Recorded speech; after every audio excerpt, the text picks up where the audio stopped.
Although not as debated as Thomas, there is still discourse about whether or not Edward is truly a Furness K2.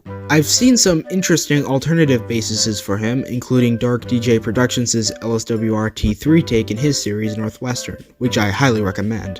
The Unlucky Tug and Bluebell's 5529 used LNR D16s for their models, and Wilbert Awdry himself used an LMS 2P for his own model on his layout. I've also heard comparisons made to the NER R1 class because of the cab shape.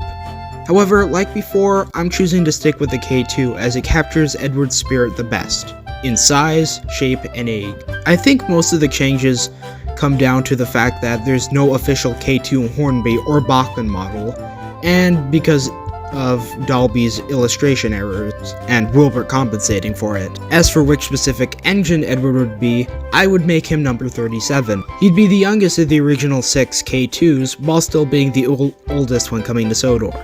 Speaking of which, Edward would arrive at the railway on loan from the Furness in 1915, a year after the NWR had officially begun. He would help build the railway while rotating with other engines so he could still work on the Furness, but by the 1920s he was pretty much full-time on the NWR, while the other loaned engines were called back.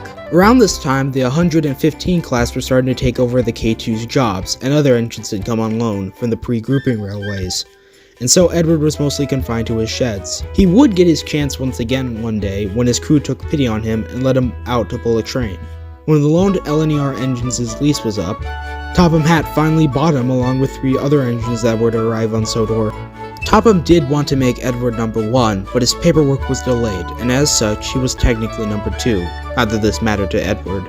After the others arrived and got acquainted with the railway, they all got painted in NWR blue, with Edward getting a brass dome, just to make him stand out more. As for his later years, Edward would eventually get rebuilds around 1952 to 1953, where he would get all the modifications seen in the books. By 2010, he would also receive glasses. Old age does come with some setbacks after all.